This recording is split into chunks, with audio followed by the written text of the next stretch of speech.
All right, gentlemen, we are streaming live for the Hangout. Just some real talk with some regular guys. And so I'm excited to connect midweek. Was it post Chris or the post Thanksgiving Eve? Just to hang out, have some back and forth with some members of the community. So looking forward to, just getting a chance to wrap it up with you guys, narrate through these crazy times and get you guys to share your opinions and vice versa. So in the middle here, we have Mr. Tom here. And then on the far right, we have Mr. Andre. Appreciate you guys for joining me, man. If you guys don't mind, time start with you. Just give us a little brief background into who you are, what you're doing, and yada yada yada. Then we get to Dre, and then we move on right along. Yeah, absolutely. My name is Tom. My channel on Rumble is The Coming Conflict, and now it focuses mainly on geopolitics, and that's kind of what I soak up on a daily basis. I'm also into economics and stack silver and all that. But yeah, basically, geopolitics, Ukraine, that's, in my opinion, the most important thing going on right now. Good stuff. Good stuff. Mr. Andre, here we got the coming Uh, conflict for Tom. Go ahead. I'm sorry. Andre here. I have a YouTube channel as well, The Broke Capitalist. You can find me on Rumble, YouTube, Twitter now, all the other channels. I'm mainly focused on what I call the narrative and basically bringing awareness to that. That covers social issues, financial issues, geopolitical issues. So I'm kind of all over the place, but hopefully entertaining enough to listen to. Yeah. Yeah, good deal, man. So the one reason I decided to try to put together something different, as I mentioned when I spoke to you guys, we've been talking the last couple of days or weeks or whatever, and just the goal is to talk beyond the obvious and bounce ideas off each other. Both of you guys are doing great work as far as trying to educate people, and I appreciate that. So I'll definitely love to help out any way I can, and being able to connect right now and just talk about things that are relevant, things that are important to you. I'm sure it applies to the audience as well. And so I'm looking forward to having a little good back and forth tonight. And for those tuning in, feel free to throw out some topics or something that, it's on your guys' heart. We can touch on that as well. Just sharing our 2 cents on some things. But I have a topic I want to touch on, but I'll save it for last. But let's just jump into the middle with Mr. Tom. What do you want to touch on, man? I know the border situation is big for you. Lay out some stuff for us, and we'll have a little fun with it. All right. So this is my theory of the case, right? So the war in Ukraine, okay, it's going on, and what's happening right now is Russia is bombing Ukrainian infrastructure. There's something like 50% of Ukrainian electricity that's gone, unable to be repaired. And you have the Ukrainian state urging people to leave, while at the same time, the European Union urging people to stay in Ukraine. In my opinion, this is going to be something that will define history moving forward, because all of this whole Ukrainian conflict is, in my opinion, like I said, the great globalist war. It's the West versus the East. It's sovereign nations and BRICS versus the West and its financialized economic slavery. And the West used the dollar to sanction Russia, take them off SWIFT, and they thought it would end in 3 weeks, but it didn't. Now we're how many months out? 9 months out from February 24th when this started, even though it started in 2014. And we're looking at a winter for Europe where they have no power themselves, no gas themselves, financial instability, economic crisis left and right, especially in Germany, with manufacturing fleeing to the United States. And then on top of that, you basically have a gun to the head of the European Union with these refugees in Ukraine that are about to need to flee. It it's sad, but this could be the defining moment of the rest of human history, because at the end of the day, either the West wins this or the BRICS countries win this. If the BRICS win, they have no goodwill towards us. They're not going to give us deference when the dollar collapses. No. Okay. And if the United States and NATO win, then it's global communism. And these people moving in this crisis are going to, I think, determine the outcome one way or the other. Right. Now, in reference to the border crisis, how about for the people who might say that Ukraine, Russia border issue is relatively new in comparison to all of the Middle Eastern crises that's caused issues where you have all the places where U.S. invaded they've already flooded into Europe, and then we also have a border crisis here in the U.S.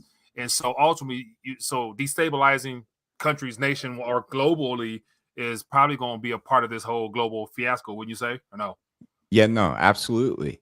And I think the difference here is in 2015, the migrant crisis from Syria was controlled into the EU, I mean, was controlled. And even to this day, the EU pays Turkey and Erdogan to make sure that there's not a flood of migrants, uh, immigrants, whatever word you want to use.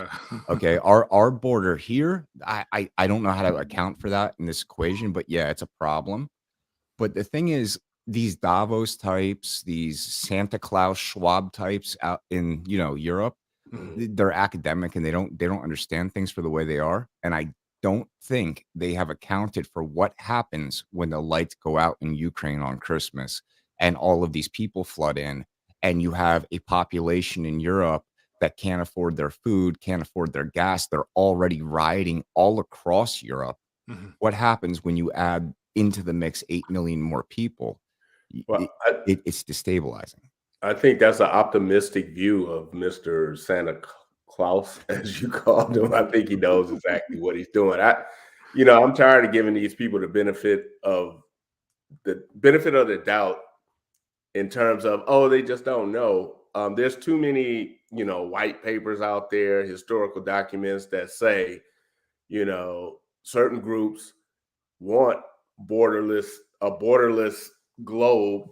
And one way to do that is to send millions of people. Like there's a plan to have millions of people come into the United States, so that the border becomes basically irrelevant. If you got 10 million, they're trying to send in 10 million people from South America into the United States. Well, that many people coming to the United States representing that culture, close to the border, all the way up to, Nebraska, you can see at some point the physical borderline becomes, it's a way for it to become irrelevant. And Right. that benefits, it doesn't benefit me, Tom, or you, Mike. It benefits certain organizations outside of the United States.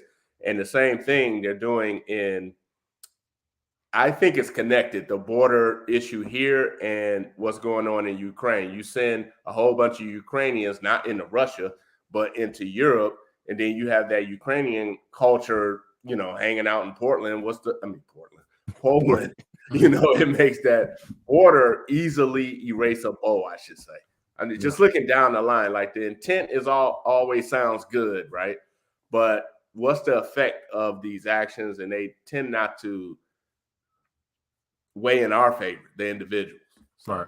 So it ultimately leads to destruction of sovereign nations because it'll usher in that we need to come together as a human species and eradicate government structures and work together towards a one world approach and addressing our global united conflicts. Right. So, Yes, I agree with you both on that, and I'll just end real quick on this. But it does not benefit these globalist types to flood and collapse their borders with other people of the same ethnic and religious backgrounds. If you take Europe and you flood them with people from North Africa and Syria that are Muslim or whatever other different culture, that is disruptive. But if you take them and flood them with people that are of the same skin color, religious background, and whatever, you flood and break that border, then you have a bunch of people who expect the same response from a government who is unable to accommodate them. And that's why I think it's a little different, but I do understand what you're saying, Andre. I just think that on our southern border in the United States, it's definitely intentional. On the Ukrainian border with Poland, I think they lost the plot. actually, here's a question here. Let me see. I saw a question here. So feel free. The goal is to have just a normal, laid back discussion on some topics that are relevant. So feel free to throw out topics, ideas, suggestions. But here is something from Ed that says, question, could Russia bomb Ukraine off the map in a couple of weeks if it just went from full force with jet fighters and missiles and non-nuclear? Well, What do you guys think? yeah, absolutely. Because this is the thing, like, you hear all this rhetoric in the mainstream media in the West, okay, about, oh, Putin is ramping up the nuclear rhetoric and this and that, but he has never threatened nuclear weapons. None of that is true. The Russian nuclear doctrine has remained the same since 1991. If Russia is hit with a nuke, they will respond with a nuke. If the sovereignty of Russia is threatened, they can respond with a nuke, and that's it. And at this point right now, Russia has it under control. But at the end of the day, we all need to realize there's no peace left anymore. Either Russia wins or NATO wins, because Russia cannot have NATO on its borders, and NATO cannot be seen as taking an L on this, because Jan Stoltenberg said that. He said it very, if Ukraine is not victorious, NATO loses. So the rhetoric is already there to make this a zero-sum game. It's a winner-loser situation. Yeah. Now, question, because I see in the chat, are the U.S. bringing Ukrainian refugees into the U.S. in mass like we have everywhere else around the world, or what? That I honestly don't know. I know at the beginning of this they were talking about it. I wouldn't be surprised though. I heard stories about them flying into Mexico City. I mean, yeah. Yeah, because they're definitely sending millions and billions on a regular basis. So the question, when they send all this aid, where is that aid going, in your opinion? Like, if everybody's fleeing, Zelensky's there looking like he's mighty happy wearing his little, military jumpsuit or, jogging suit. Where's all that aid going, in your guys' opinion? Andre, do you have an opinion? Yeah, it's going to the Democrats, but anybody heard of FTX? I mean, yes, yep. Where it's going. I think it's just, what effect does this have? This is dumping more dollars into the system, which is, causing our dollars to be worth less and less. It's just another, avenue to send dollars abroad, like print money, where you don't print them anymore, but to just flood the system with dollars. And, at the end of the day, we wake up in a year, two, with some catastrophe happening where, the dollar is no longer useful at all. We need a solution. It's called the Fed coin. I definitely see that coming on the horizon. But to answer your direct question, where's this money going? I don't, Lockheed Martin maybe for extra bombs. Keep them happy. I don't know. I mean, they're writing check. They're sending money over there like it's Halloween candy. Like, oh, you need another 10 billion? Oh, here you go, man. We got it. Don't worry about it. Andre, Tom, and Mike will pay for it, and their great grandkids will pay for it. But fortunately for us, I think, well, not fortunately, but I think at some point, people are going to wake up, especially the BRICS nation, the population of the BRICS nations. Yeah, will wake up one day and say, you know what? I'm not putting my retirement fund in dollars. I'm putting it in this ruble that's backed by a little gold here. So I think the writing's on the wall. A couple of us can see it, but more and more people, I think, outside the United States are waking up to this. Right. Yeah, here's another good question. Oh, go ahead, Tom. So yeah, I agree with Andre on that. And I think where the money's going, it's like if you're on the Titanic as it's sinking and taking the silverware and getting on a lifeboat, because you got to figure these power players, like these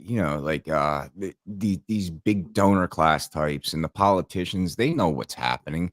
They know more than we do. They're funneling money into the most corrupt country in Europe, okay, who is filled with NAZIs that I don't want to get your channel in trouble about, but they're doing this on purpose, and it's like they're robbing our country as they collapse it. It's elite merger or it's elite capture, whatever it is. It's selfish people with power looking out for themselves, neglecting their oath to office, and letting Andre and Mike and myself left to pick up the rubble. And I think at the end of the day, that's all it is. And we all just need to start looking out for, like, number one, meaning ourselves.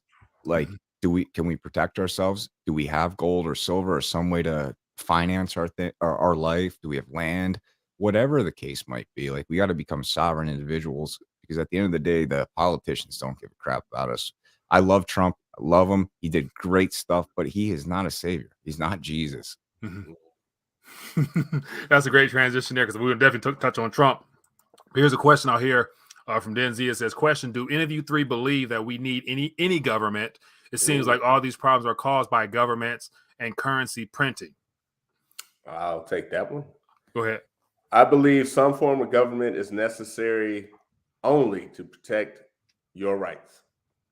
And those are rights given to you by the creator. So outside of that, the necessity of government, I mean, it's there, right? If I have a property right, I want someone outside of me and the person in question to handle that dispute. But I just got a notification from my local government that I have to register my dog. That type of government I don't need. Like, why do they need to know? And I have to pay. I have to pay for it. Everything you register, usually they charge you for it when you register. They want you to register, but they charge you to register. Exactly. I don't need that. I don't need that. But I'm not an anarchist. Anarchy may work in a small, group of people, just like capitalism. I mean, communism may work with a small group of people, but it's just not scalable. Once you start getting enough people that think a little differently, have a little different, objectives and desires and things, you need something outside of the individual people in the group to come back to, like rules of the game, So yeah, in my opinion, you need some government, but as little as possible. Yeah, good point. Now, let's talk a little bit about Trump. We go to Trump real quick, because he's back on Twitter, and he went from, I think, 0 followers to now he's back to his 86 or how many ever million followers. And you have some people in the community who might love him. Some people think it's a distraction. But at the end of the day, we just talked about government not being a solution. And so is Trump a disruptor or distraction at this point of his alleged candidacy for becoming president again? How do you think will help or hurt our country in general, or is it already too damn late? If I can take this one, if you don't mind. We are chipping. Go ahead. So Trump 2016 was the symptom of a society that did not realize exactly the feeling they felt. It was, I remember I think it was CNN. They mocked Trump for eating steak with ketchup done well. And that is horrible, though. But yes, it is. But imagine all the millions of people in the Midwest that saw this mockery of a man because of the way he ate his steak. And it was like, this guy, he's not an elite. This is how he eats his steak. And then you have all these people like, hey, wait a second, that's how I like my steak. I eat my steak. Right? That's how I like my steak. So what am I nothing to you people? So he definitely in 2016 was a symptom and the manifestation of this angst, this collective angst. But since then, he's been the inspiration, in my opinion, of this populist movement of people who genuinely love this country and realize that something's wrong. And it's not wrong to say that America is the greatest country that has ever existed. I believe that. I'm sure you guys believe that. I wouldn't want to be governed by Russia or China or anybody else. Right. We are the greatest. We are flawed. We have flawed history. We are flawed now, but we're the greatest thing on this earth at this moment. And I think he's inspired that. As far as him being the one to take the presidency in 2024, I don't know. I don't trust DeSantis. He's got all of the billionaires that helped to ship our manufacturing jobs and kill Detroit, Mike, Detroit and send that over to China.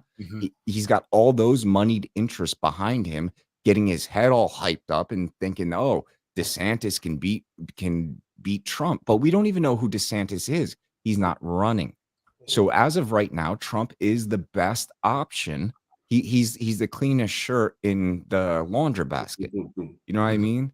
Yeah, I at the very end of it, I would just like him to come in and break everything. Just be a A mad kid breaking his toys. Yeah, I think I noticed in 2017. So Mike is in Detroit. I was born and raised in Detroit. I'm out here in the San Francisco Bay Area, and I was a Democrat. Like Thomas Sowell once said, I was a Marxist. And although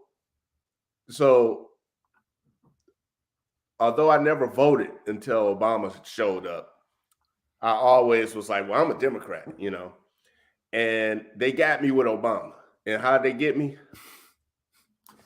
Personality. That too, Mike. Personality. I didn't care. Obama could have been out there saying, you know what? We need to bring back slavery. Yup, that's what he said. Vote for him. Yeah.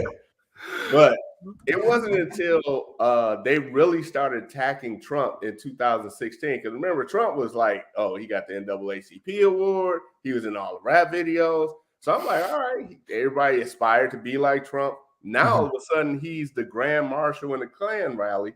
And I'm like, well, what's going on here? And it's something I think I may have mentioned to Mike, maybe. I'll be brief. I said something on Twitter. And then all of a sudden, I got like this flood of followers on Twitter. And it was all these deplorable people, right? Deplorable in the hashtags and stuff. And I'm like, whoa, I don't know what I said, but I ain't down with y'all. You know what I mean? And it was just a common sense statement. Now I get it. It was a popular statement. And after a while, I was like, you know what? I said, wait, I'm not a deplorable. And then I got cut off. Like, everybody stopped following me. But about 6 months later, I was like, you know what? I am a deplorable. Come back. But nobody came back. But anyway, Trump, he was the flashlight. He showed, in my opinion, he showed America the most important thing he could have showed America was that there was something wrong with the information we're getting. He exposed the media for what they are. Is just, they're just a propaganda wing of the Democratic Party. And with that, he also disrupted this globalist agenda. So just imagine if he won, right? Things would have just kept going like they were supposed to go. And the things that Biden is pushing forth, like cutting off the oil, all this woke stuff, it would have just rolled into 2016-17. Trump took us off that road, and they were like, we got to get rid of this dude because he's messing up our plans. So 2024, I don't know if Trump would get in, DeSantis didn't say he would run or not, but I would hope that Trump or someone with that type of mindset to say, this is America first, and we're going to do what it takes to make everyone in America first, not the Ukrainians or, somebody else. America first, then everybody else. Now, here's the thing. Like when it comes to just voting in general, I think more people have been exposed to the idea that, do your vote really count when now we're in a world of excess ballots? Because they're going to definitely run that agenda further into 2024. It's going to be never ending because that ballot has proven to be effective because you can just come up with the amount you need on the dime or shut the ballots down and, just stuff the ballots a little bit and you're good. Or the software, if you don't got the keys to the back end, you can just change some things on the figure. So does it even matter? And how much of this is still pure show to where we're literally wasting our own time talking about stuff that they've already determined? Is there a way we can undo this? I want to give a shout out to someone I listen to a lot, and that's Tim Pool. I don't know if you guys listen to him. But he came up with a pretty good point, and I'm starting to lean toward this because I know the Democrats' ground game is phenomenal. And they basically fish in a very dense pond, the urban centers. So if you got people knocking on doors and you need 1,000 doors knocked on, you just go into an apartment building in, Detroit or Watts or whatever. But if you want to knock on 1,000 doors in a Republican area, generally it's a suburb, if not farm country. So, and on top of that,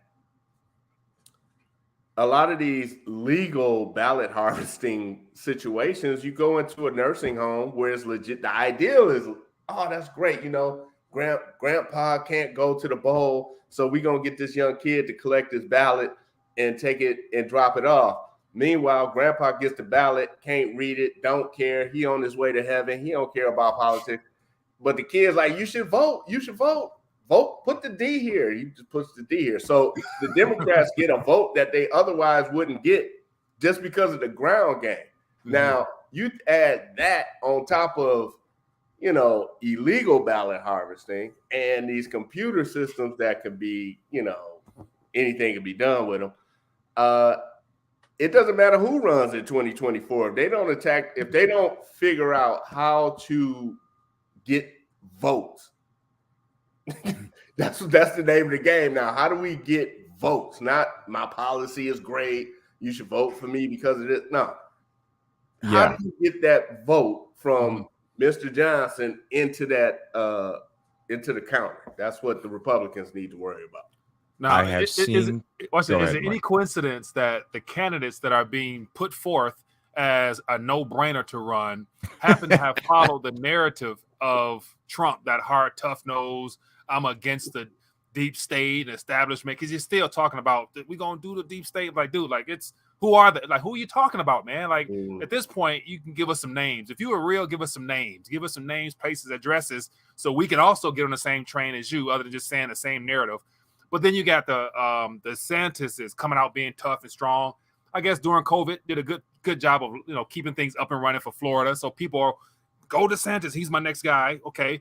Then they got the lady in Arizona, the governor, Kerry Lake or whatever, or Kerry Lake, whatever. She's supposed to be like the clone of a Trump type roughneck. Is that the new character role to play? You're a tough neck, rough American, gun touting person, and you're gonna automatically get people to vote for you as a Republican? No, okay, so on that point, it's hard. Like I understand you're a skeptic. You're a MAGA skeptic, I guess is the way to put it, right? Yeah. But for Kerry Lake, right? The reason that Kerry Lake was so important, she's a great candidate. Like you could listen to her talk. She's very natural and she's relatable. But the importance of Kerry Lake as a governor was her ability for day one to declare an invasion on the southern border. That is why that race was so important. That's why it had so much heat on it and people looking at it. And that's why, as of right now, that there's legal challenges, not to mention the same shenanigans that had happened 2 years ago are happening again. So that's why she was so important. You need that because she can use the 10th Amendment and shut our border down and do her part to help save this country. Then, as far as DeSantis goes, DeSantis is not in the same crowd as these other folks. He's not in the same crowd as Kerry Lake, as any of these people. DeSantis was a mediocre congressperson with a mediocre voting record, and he's a neocon. He's a neocon. If DeSantis were president, we would be in the same situation as if George Bush were president or Hillary Clinton were president. He has no concern about the American people in the way that Donald Trump does, at least. Because I guess this is really my final thought on this, without dragging it on too long, is Donald Trump didn't need to do this. He was a billionaire. He ran for president. He won. They wrecked his life, destroyed his family's life. He kept going, and then he just announced again, and now Merrick Garland announced a special counsel to continue to wreck his life. Right. He could have just chilled back, worked on his spray tan, played a little putt-putt golf in his billion-dollar home down in Mar-a-Lago, with his nuclear documents or whatever the frig he keeps in there, and he could have been good. If he would have just said, "I'm not running, don't screw with me," no one would be talking about it. Yep. And going back to the ground game, he barely won the last time he ran for office. He won by like 3 points or something. This time he ran by 20. But what he did, he put out had an election police force. He perp walked all these people who were illegally, you who mean were doing all these DeSantis? shenanigans with the vote. And guess what? He ended up winning by 20 because he had the better ideas. Because whoever he was running up against, once again, was one of these basement runner candidates They don't have any ideas. They're just floating out, hey, we'll protect you from, I don't know, the boogeyman, the racist of the day, the misogynist of the day. That's all they got is fear and guilt, right? But Kerry Lake, one thing I really hope she pulls this off because the media can't mess with her. I mean, she like Bruce Lee out there kicking She's butt. a razor blade.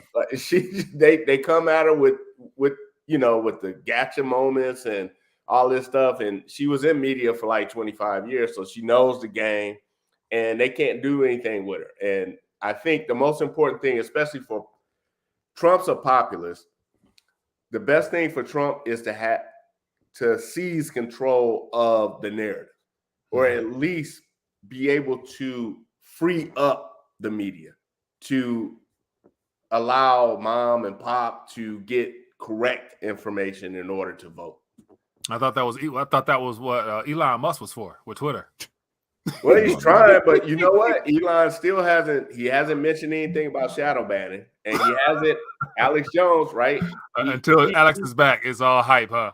Right. He took the personal route with Alex Jones, saying, he lost his son, felt his last heartbeat, and he ain't want nothing to do with someone who would benefit off of the child's death. But that has nothing. I disagree. I feel for Elon in that one. I have no idea how that will feel. Mm-hmm. But for a policy, you're trying to come up with a policy on Twitter that has to do with free speech. You can't have your emotions set that policy. So maybe he'll come around to it. I do understand you don't want to touch Alex Jones right now because, they're trying to sue this guy into oblivion. And at the end of the day, you probably won't end up paying anything. Was it up to $2 trillion or what was it? Why not, man? Just something that he's make it quadrillion. Who right. And it just goes to show how, the punishment they're throwing his way is literally meant to be some type of disruptive, never come back from type of policy whatsoever.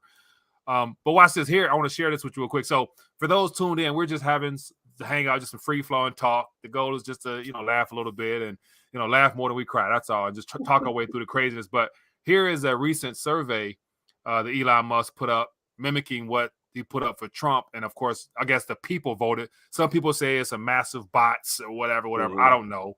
But it says here, should Twitter offer a great amnesty to suspended accounts provided that they have not broken the law or engaged in egregious spam? So I'm assuming that will be the people who are on the naughty list, Alex Joneses and everybody else. What do you guys think about this? If this goes through, then will we see a flood of all those quote unquote threats to the deep state or whoever the hell they are, the truth tellers, the doctors that spoke about the health situation as well, or what? No, this is scary, right? Mm-hmm. Elon Musk. Okay, first of all, his profile picture is him in like this Devil's costume, like hell demon costume, right? He's doing this all these biblical posts in regards to Alex Jones, right? Yeah, there's a picture of him in like on some red carpet in that thing. It's like yeah, whatever. But okay, look, the same way when Alex Jones was canceled, nobody stood up and said a word about it until it was safe.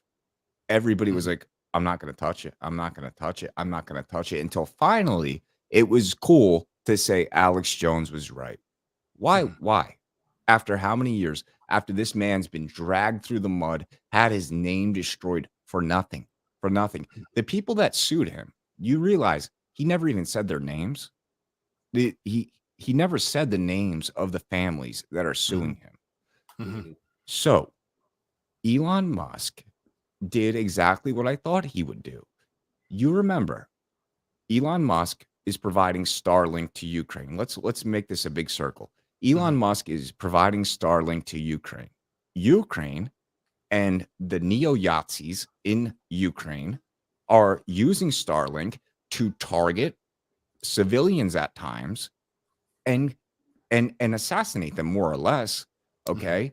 Elon Musk found out about this after he was put on a hit list called Mia Torvitz. He found out about it. He wasn't being paid for it, and he cucked. He cucked to Ukrainian neo-Yazis. Why would anybody think he wouldn't cuck to pink-haired Marxists on Twitter when his advertising revenue is being threatened? He wants Twitter to be the new WeChat. This is a social credit system move by Elon Musk. He's trying to consolidate this ecosystem. He wants, oh, you're going to pay for your check mark and put your driver's license on the internet.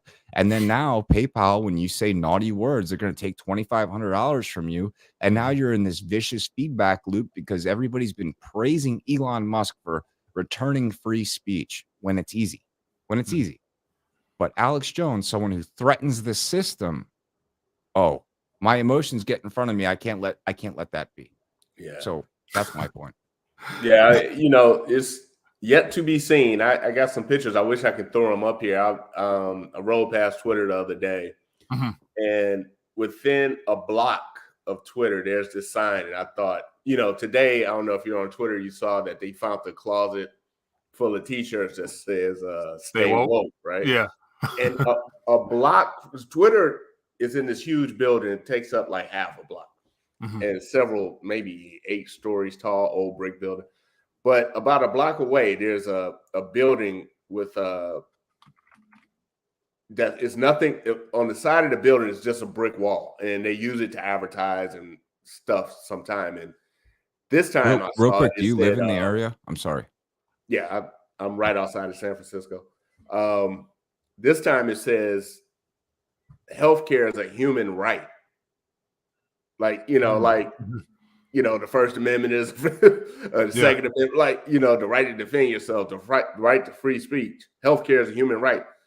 This is the culture that permeated in that company. At least this guy's coming in and breaking that up. But it is we do need to be critical when criticism is warranted. And Alex Jones may be the litmus test there.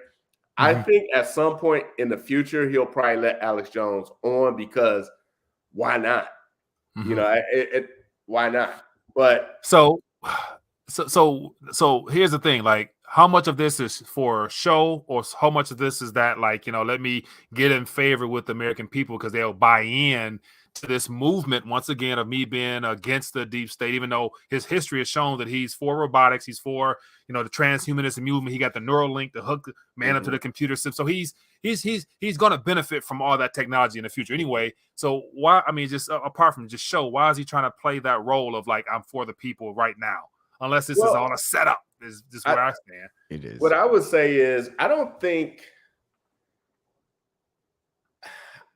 the media paints him in that light, like he's for the people. I think he's for the profit and creating things. The Neuralink robotics, that's coming. If it ain't Elon Musk, it's going to be somebody else. And I want somebody on our side to have that control.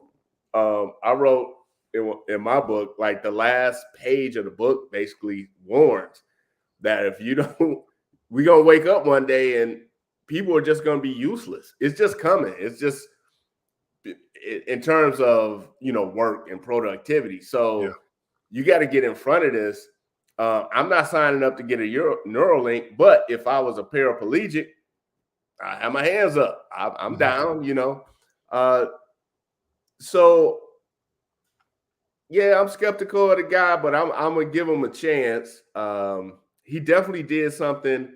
He went in and cleaned up Twitter, man, and that's a big win. That's a huge win. Just to be able to express yourself. Now, he still like I said, he still hasn't mentioned about shadow banning, but it appears that shadow banning is not as bad as it used to be. I'll say that. Like, I can tweet stuff and people see me, they respond to me. So yeah. Like, I think it's still early, and it's too hard to really get a good feel for the direction that they're trying to steer this in. Like, I still think behind all this, there are some orchestrators that are conspiring together globally for an agenda. And at the end of the day, I always love to mention that, this is towards a one world government, one world currency, all that one world crap that biblically we're all, familiar with. And it's just, incremental steps, one by one, keeping us, divided amongst each other and arguing and giving us something to talk about in the meantime. So, Mike, you brought up a great question. Is it a distraction or disruption as far as Trump is concerned? Well, Trump mentioned the Fed a long time ago, but he quickly shut up about that. So until Trump comes out and mentions something, just mention the word Federal Reserve System, I'm still going to be skeptical. He did a lot of good, and maybe behind the scenes, he's seen that, you know, they got the clause and everything. It's not much I can do, or I'll need 2 or 3 terms to do it or something. But to me, the big elephant in the room is the currency. I mean, it touches every social problem we have, and no one wants to address that. People want to blame the Democrats or the Republicans, or people want to blame, you know, unwed mothers for having too many kids, or people, or crime, or you know, white folks in the country with too many guns. But today, your turkey costs you 50% more than it did last year. Holy and I don't crap, care man. if you in the NAACP or if you in the Klan, you paid 50% more for your turkey this year. Very true. I agree. Yeah, it is. At the end of the day, everything comes down to your personal sovereignty, the money, like the faith you have in the system. The money, the dollar is a unit of faith that you have in the system. And this is the thing, though. Like, I don't think these academic globalist types that are I'm assuming we can all agree that this isn't a conspiracy theory, that the Klaus Schwabs and these people, they're doing a systemic wrecking ball through Western society. I think we can all agree on that. But I think what these academic globalist Davos type don't recognize is that people aren't stupid, and the whole system, everything down from law to money to traffic signs, relies on faith. If you don't have faith in the system, or trust in the system, I guess is a better word, trust, then it's nothing. It's nothing at all. I could bring a dollar bill over to Nigeria, and they're going to look at me and like, oh, okay, I can't eat this. So they're gonna work for it, though.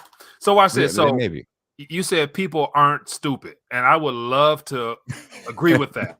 Maybe but then I'm again, overestimating. Over time, people become so dumbed down, distracted to where their critical thinking bulbs cut off, and where they believe everything is put in front of them, which makes them susceptible to, like the U.S. We would probably all agree that the majority of the U.S. United States citizens are dumbed down, distracted through entertainment. Like, you know, we've been, football games, basketball games, and all these luxuries and privileges we've been able to utilize has done us down to where we wouldn't get up and march for nothing, man. Like, what would it take to get Americans on the streets? Like, you know, how bad would it have to get for people to realize that we've been duped? We hitting the streets now. We going down to Federal Reserve buildings, all 12 of them. We gonna get them boys up out of there type of movement. You know, they wouldn't even know where to go. What's the guy? Oh gosh, he was running for Congress from Minneapolis. He was UFC and NBA. Royce White. Yeah.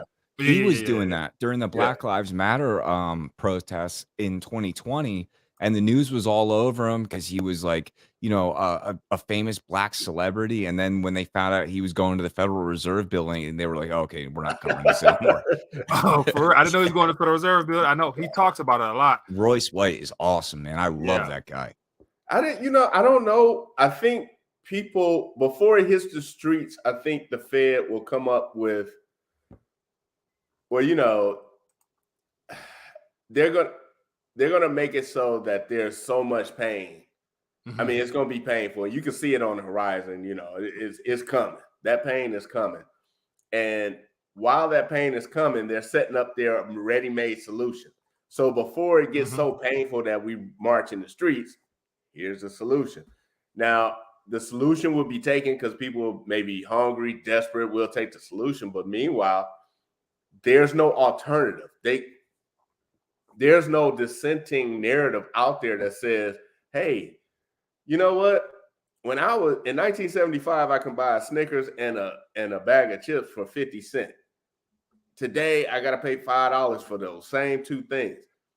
Why? No, you don't see that on NBC, ABC. They just, you know, today, inflation, the definition of inflation is actually the effect of inflation, right? The increase in product, the cost of products. No, you increase money, you inflate it. So I hope that actually you need people in the streets to get rid of the Fed. Because they've been around since 1913 and people accepted it. I mean, with the Feds, you get the IRS, Social Security, Medicaid. I mean, it just expands government to the point where you got programs for transgender studies in foreign countries. You couldn't do that if we were on a gold standard, because you got to come up with the gold. And I ain't giving up my gold for, transgender studies in a foreign country. But hey, if you want to just print up some money, who cares, right? Yeah. Until somebody starts talking about the Fed in a serious way, I think a lot of it is distraction, but I think Trump is our best bet as far as either slowing this train down in enough time to make people aware of what's going on. Because if you get a Democrat in there, it's over. It's over. I thought it'd be over by now, but I'm going to agree with you and say that Trump did exactly that. He slowed us down in 2016 because he was never supposed to get elected. Think about it. Let's imagine Hillary gets elected. Do you think that we have this robust online community of people talking about globalism, and Alex Jones is I've got a t-shirt of Alex Jones, and everybody's talking about the Great Reset and bug burgers, and this is all front line in your face, even though they're trying to suppress it? I don't think that would have happened. I think the result that they want would have happened without the ability or the time frame for people to react. So Trump just being that wall that just hold the water back a little bit, it gave everybody time who are willing and able and just not brainwashed to say, okay, wait a second, this whole system is illusionary. This is everything is built out of lies and debt and promises and wars and foreign nations that we don't need to do to prop up weapons manufacturers. And for 1971 forward, the Trilateral Commission, Brzezinski and Kissinger, all the way to today. This is the end result of all that. And if it weren't for Trump, I don't think the normal people who don't follow this stuff would be able to see it. It is that classic red pill, blue pill in the matrix. Which one are you going to take? And that's why I was saying to you, Andre, I think on Twitter, that's going to be Trump's lasting legacy. If he never goes back into office, that will be what he contributed to this country. Above all else, it will be that. Now, outside of the things that we can give Trump props for having disrupted, he also put his signature on everything that we've experienced the last 2 years. And somebody mentioned, Tim says, never forget Trump and the Operation Warp Speed, which is something that has flown under the radar, but that's the collaboration between the Department of Defense and the Department of Human Resources, or Department of Health, working together towards the greater agenda of the health situation. So did he know about that, or was he coerced, or did he just do what was advised by his surrounding counselors of deep state operatives? Tim, you brought up a great question there, or just a reminder. And I'm going to say that I think with the information he was presented, he thought it was the best deal. Just like there's, and we'll talk about this probably on another day, but Trump also implemented some department in the Department of Homeland Security or whatever. It's either there or Department of Justice, that ended up basically being a catalyst to get him out of office. So it's just, I told you about it, Mike, that Dr. Shiva versus the Secretary of State of Boston, Massachusetts. Yes. Yep. CISA, CISA. So Trump implemented that agency, and I bet you he regrets that. So I think it was with good intentions, 2 weeks to slow the spread, 2 years later. Yeah, and county, and they county. just renew the emergency powers behind the whole health situation to extend it. So it ain't going nowhere. That's why I like, and we talked about this earlier, Tom, before we went live about having hope, still maintaining hope outside of everything around us. If it's getting better, or just they're just further kicking the can down the road with all these agendas, how do you maintain hope? And so let's I guess 50 minutes. Let's get it wrap things down with how to end on a high note, maintaining hope. What are some things that you guys can think people can do and to keep the momentum going and keep the movement of waking people up as best we can, yada, yada, yada? Okay, so personally, I think that it's okay. I this past midterms, I had like a mental, not break, but like awakening, and it's this. It's like, yes, you need to get up. You need to participate in civic society. You need to vote, and you need to do all that. You need to be aware at least a little bit, but at the same time, you can't let it consume you or drag you down or be determinant of whether or not you feel hopeful or pessimistic. At the end of the day, you gotta be you. You gotta rely on number one. You gotta, you know, like have a little gold, have a little silver, have something, like just something in your hand and say, like, when everything burns down, I have this. I have the person that I love. I have my children if you have children, and I have food. And no matter what, I'm gonna weather the storm. And I think at the end of the day that the ability to do that, it comes down to faith. You have to have the acknowledgement of a higher power, whether it be God and Christianity or Islam or Judaism or whatever it is. You have to understand that we're not the end all be all. We're just ants in an ant farm, and we just got to be cognizant of that and not get too bogged down in the politics that are meant to distract us. Look at the big picture, be concerned about the big picture, and prepare your life around the big picture. Don't worry so much about the little stuff in between, the in between layers. That's my take on it. Good point. Sandre, how about you, boss? Yeah, we often say, or we grew up with, America's the land of the free, the home of the brave, but no one ever mentions that word responsible. And when I come up with how to tie responsible in there, I will and put it on a t-shirt. But you got to be we self-govern. And in order to do that, you're responsible for the information. You're responsible. You should be responsible, proactive, and gaining the information needed to make decisions for yourself. And like Tom said, you should have gold, silver, land, ones you love, food. Those are the basics.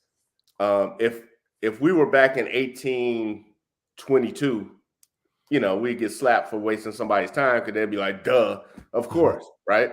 But we've given a lot of our responsibility, a lot of our agency, in fact, over to the government, and it's time for us to take that back. And how do you do that? Well, turn off.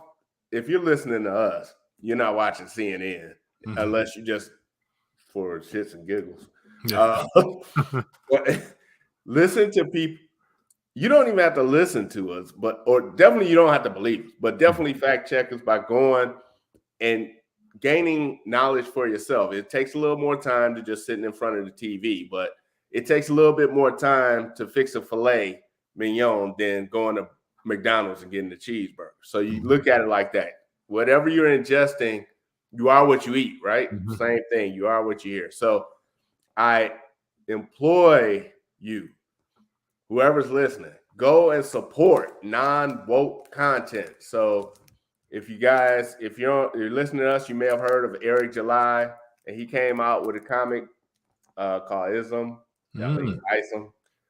I hope I'm pronouncing it right. I bought it because it's non-woke content. I'm not going to even read it. It's a number one. It's number one. But I know it ain't as bad as the last few Star Wars episodes. Right. I sat through and watched. But